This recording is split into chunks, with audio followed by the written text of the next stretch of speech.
आज पूरे मुल्क में बाबा-ए-कौम महात्मा गांधी की 185वीं यौम पैदाइश मनाया जा रहा है।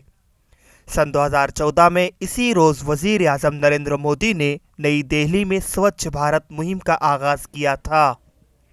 ये मुहिम 2019 तक एक साफ सुथरे मुल्क के विज़न को हासिल करने की गरज से शुरू की गई थी। जो हमारे विधायक हैं, डिप्टी चीफ मिनिस्टर रह चुके हैं, स्पीकर रह चुके हैं, कभी भी इस तरफ उन्होंने अपना रुख नहीं किया कि यहाँ भी लोग रहते हैं, यहाँ भी इंसान रहते हैं। उनको ये नहीं लगा, अगर कोई विकास करवाया होगा तो वो गांधीनगर त्रिकुटा नगर की तरफ ही करवाया होगा, बहुफोर्ट की तरफ उनको आज तक हमने देखा है। 3 साल लटकने के बाद आज भी हम देखते हैं कि कुछ नहीं हुआ। जैसे पहले तो फिर ठीक था, अब बद से बदतर होती जा रही है हमारी गली। लेकिन इस मुहिम के ऐलान के बावजूद जम्मू का बाहू फोर्ट का कच्चा तालाब मोहल्ला अब भी महकमा की सर्फ नजरी का शिकार बना हुआ है। यह इलाका अब तक बुनियादी सहूलियात से महरूम है। सड़कें खस्ता हाल है, गटरों में जमा पानी सड़कों पर आ जाना रोज का मामूल बन गया है।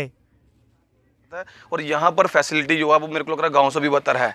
आज देखिए कि आप पहाड़ों की तरफ जाइए, जहाँ फिर किसी विलेज की तरफ जाइए, वहाँ पर रोड पक्के हो चुके हैं। प्रधानमंत्री की सड़क योजना के तहत आज हर जगह रोड पहुँच चुकी है, बट हमारे एरिया में पता नहीं ऐसा क्यों है। हालांकि मकामी लोगों का कहना है कि सियासी रहनुमाओं ने इस इलाके में तरक्की के वादे किए हैं, लेकिन वो मुहिज वादे बनकर रह गए हैं। हल्के से मुत्तहिद अरकान असम्बली तो पहुंच गए, लेकिन इस इलाके की किस्मत अब तक नहीं बदली। ईटीवी भारत के लिए अमित अजरावत की रिपोर्ट।